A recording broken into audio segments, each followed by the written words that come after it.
നമസ്കാരം. ലാരിങ്സ് അഥവാ വോയിസ് ബോക്സിൽ ട്യൂബർകുലോസിസ് TB വരുവാണെങ്കിൽ പേഷ്യൻറ്റിന് എന്തൊക്കെ കംപ്ലൈൻറ്റ് കാണും, നമ്മൾ എന്തൊക്കെ ടെസ്റ്റ് ചെയ്യും, അതിൻ്റെ ട്രീറ്റ്മെൻറ്റ് മോഡാലിറ്റി എങ്ങനെയാണെന്ന് നോക്കാനുള്ള വീഡിയോ ആണത്.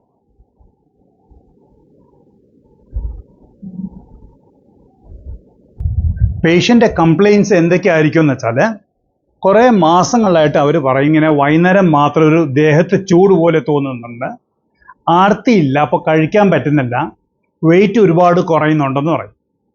അപ്പോൾ ഈ ട്യൂബർകുലോസിസ് അവിടെ എത്തിയത്, ലാരിങ്സ് വോയിസ് ബോക്സ് എത്തിയ ലങ്സ് വഴി ചുമച്ച് വന്നായിരിക്കാം, അല്ലെങ്കിൽ ഡയറക്റ്റ് ഇൻവോൾവ്മെൻറ്റും വരും, ബ്ലഡ് വഴിയും വരാം.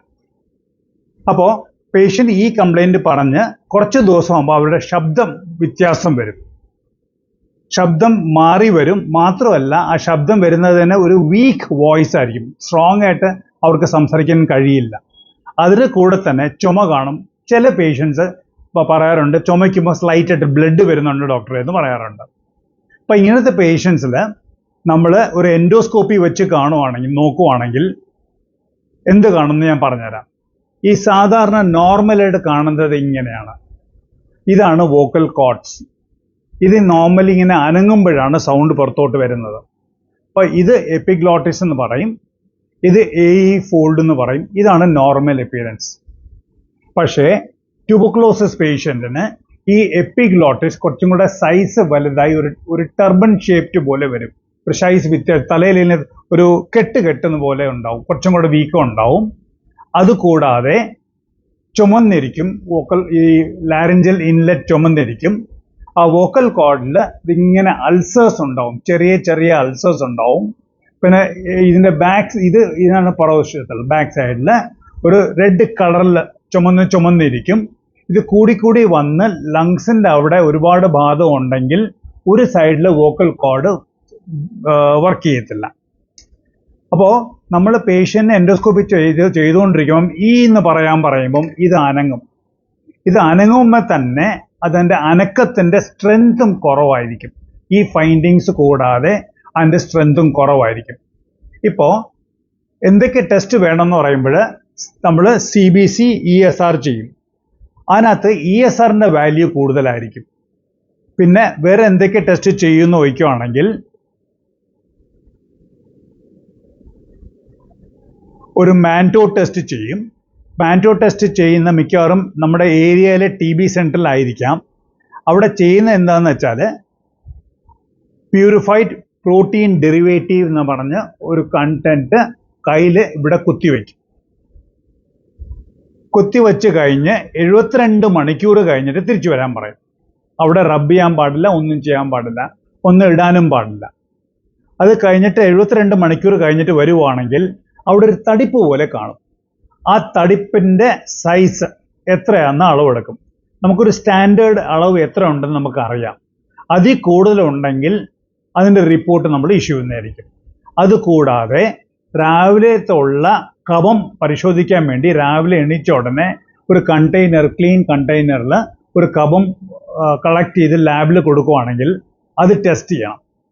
അഥവാ കഫം ഇല്ലാത്ത പേഷ്യൻ്റ് ആണെങ്കിൽ നമ്മൾ അഡ്മിറ്റ് ചെയ്ത് ബ്രോങ്കോസ്കോപ്പി ചെയ്ത് ലങ്സ് വഴി എന്തെങ്കിലും സെക്രീഷൻ ഉണ്ടെങ്കിൽ അത് എടുത്ത് അത് ടെസ്റ്റിന് വിടും. ഈ കഫം കിട്ടുവാണെങ്കിലും ശരി, അല്ലെങ്കിൽ ലങ്സിൽ നിന്ന് എടുത്ത് വിടുവാണെങ്കിലും ശരി, അതിനകത്ത് ചെയ്യുന്ന എന്താണെന്ന് വെച്ചാൽ ഈ TB ഉണ്ടാക്കുന്ന ബാക്ടീരിയ ഉണ്ടോ എന്ന് നോക്കും. അതുകൂടാതെ തന്നെ വേറെ ടെസ്റ്റ് ഉണ്ട്. അതിന് PCR സ്റ്റഡി വഴി CB NAT എന്ന് പറയും. അതുവഴി ഈ TB ഉണ്ടോ ഇല്ലയോ, അതിന് ഉണ്ടാവാനുള്ള സാധ്യത ഉണ്ടോ എന്നുള്ള ടെസ്റ്റ് ഇത് ചെയ്തിട്ട് കണ്ടുപിടിക്കും. അതുകൂടാതെ നമ്മൾ ചെസ്റ്റ് എക്സ്റേ എടുക്കുന്നതായിരിക്കും. പിന്നെ ചെസ്റ്റ് എക്സ്റേ എടുക്കും. പിന്നെ ബ്ലഡ് ടെസ്റ്റിൽ ക്വാണ്ടിഫെറോൺ TB ഗോൾഡ് ടെസ്റ്റ് എന്നുണ്ട്, അത് ചെയ്യും. പിന്നെ വോക്കൽ കോർഡ്, അതായത് ലാരിഞ്ചൽ ഇൻലെറ്റിൽ അവിടെ ഞാൻ നേരത്തെ പിക്ചർ കാണിച്ച പോലെ ഒരു ചെറിയ നുണൽ പോലെ ഉണ്ടെങ്കിൽ അവിടെ നിന്ന് ബയോപ്സിയും കൂടെ എടുക്കും, ബാക്കി കാര്യങ്ങളിൽ നെഗറ്റീവ് ആണെങ്കിൽ. പക്ഷേ സ്പ്യൂട്ടത്തിലും ബ്രോങ്കോ ആൽവുളർ ലവാജിലേക്ക് പോസിറ്റീവ് ആണെങ്കിൽ അത് വെച്ച് തന്നെ ട്രീറ്റ്മെൻറ്റ് തുടങ്ങാൻ പറ്റും. അതല്ല നെഗറ്റീവാണ്, ലാരിങ്സിൽ തന്നെ ഒരു നോഡ്യൂൾ ഉണ്ടെന്ന് തോന്നുവാണെങ്കിൽ നമ്മൾ ആ നോഡ്യൂളിൻ്റെ ബയോപ്സിയുടെ ഫൈൻഡിങ് വെച്ചിട്ട് നമുക്ക് ട്രീറ്റ്മെൻറ്റ് തുടങ്ങാൻ പറ്റും. ആ ഡെഫിനറ്റ് ആയിട്ടൊരു ട്രീറ്റ്മെൻറ്റ്, ഒരു ഡയഗ്നോസിസ് ഉണ്ടെങ്കിൽ മാത്രമേ നമുക്ക് ട്രീറ്റ്മെൻറ്റ് തുടങ്ങാൻ പറ്റൂ. അപ്പോൾ ടെസ്റ്റ് എക്സ്റേ എടുക്കും. അപ്പോൾ ഇതിന് ഡയഗ്നോസിസ് ആയിക്കഴിഞ്ഞാൽ ഗവൺമെൻറ്റിൻ്റെ TB സെൻറ്ററിൽ ചെന്ന് രജിസ്റ്റർ ചെയ്ത് അവിടെ നിന്നായിരിക്കും TBയുടെ മരുന്ന് തരുന്നത്. അതിനകത്ത് ആ മരുന്ന് മൊത്തത്തിൽ ഒരു 9 മാസമായിരിക്കും, അല്ലെങ്കിൽ ഒരു 10 മാസമായിരിക്കും. 9 to 12 months അത്രയും കൂട്ടാം. അപ്പോൾ അതിന് 2 ഫേസായിട്ടാണ് തിരിക്കുന്നത്. ആദ്യ 2 മാസത്തേക്ക് ഇൻറ്റൻസ് ഫേസും, അത് കഴിഞ്ഞിട്ട് ബാക്കിയുള്ള മാസങ്ങളിൽ ലോ ഡോസ് ഒരു മരുന്ന് കുറച്ചിട്ടാണ് കൊടുക്കുന്നത്. അപ്പോൾ ഓരോ മരുന്നിനും എന്തൊക്കെ സൈഡ് എഫക്റ്റ് ഉണ്ടെന്ന് അവർ പറഞ്ഞ് മനസ്സിലാക്കാം. അപ്പോൾ ഓരോ മരുന്നിനും റിഫാമ്പിസിനും സൈഡ് എഫക്റ്റ് വേറെയാണ്, ഇത്താംബ്യൂട്ടൽ സൈഡ് എഫക്റ്റ് വേറെയാണ്, ഐസോനിയാസൈഡ് സൈഡ് എഫക്റ്റ് വേറെയാണ്, പൈറസമൈഡിന് സൈഡ് എഫക്റ്റ്, ഓരോന്നും സൈഡ് എഫക്റ്റ് ഉണ്ട്.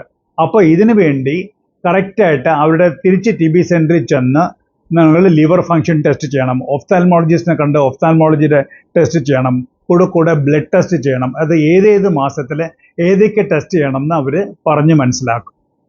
വോയിസ് റെസ്റ്റ് വേണം, ഒരുപാട് സ്ട്രെയിൻ ചെയ്ത് സംസാരിക്കരുത്. എപ്പോഴും മാസ്ക് യൂസ് ചെയ്യണം, എപ്പോഴും. അതുകൂടാതെ ഹെൽത്തി ഫുഡ്സ് തന്നെ കഴിക്കണം, ഓയിലി ഫുഡ്സ് കുറയ്ക്കണം. ഒരുപാട് ചൂട് പാടില്ല, പിന്നെ തണുത്ത ആഹാരവും പാടില്ല. ഇളം ചൂടിലായിരിക്കും എപ്പോഴും എടുക്കുന്നത്. വെജിറ്റബിൾസ് കൂടുതൽ കഴിക്കണം, ഫ്രൂട്ട്സ് കൂടുതൽ കഴിക്കണം. ഇത്രയും ഇത് വേണം. മൾട്ടി വൈറ്റമിൻ ടാബ്ലറ്റ്സും വൈറ്റമിൻ ഡിയുടെ ക്യാപ്സ്യൂളും തരുന്നതായിരിക്കും ഇതിൻ്റെ കൂടെ. ഇതെല്ലാം റെഗുലറായിട്ട് എടുക്കുവാണെങ്കിൽ ഈ അസുഖവും കംപ്ലീറ്റ് ആയിട്ട് നമുക്ക് ട്യൂബർക്ലോസിസ് എന്ന് പറഞ്ഞ അസുഖവും, ഇല്ലെങ്കിൽ ട്യൂബർക്ലോസിസ് ലാരിങ്സിൻ്റെ എഫക്റ്റ് ആയാൽ പോലും നമുക്കത് മാറ്റിയെടുക്കാനേ ഉള്ളൂ. നമസ്കാരം.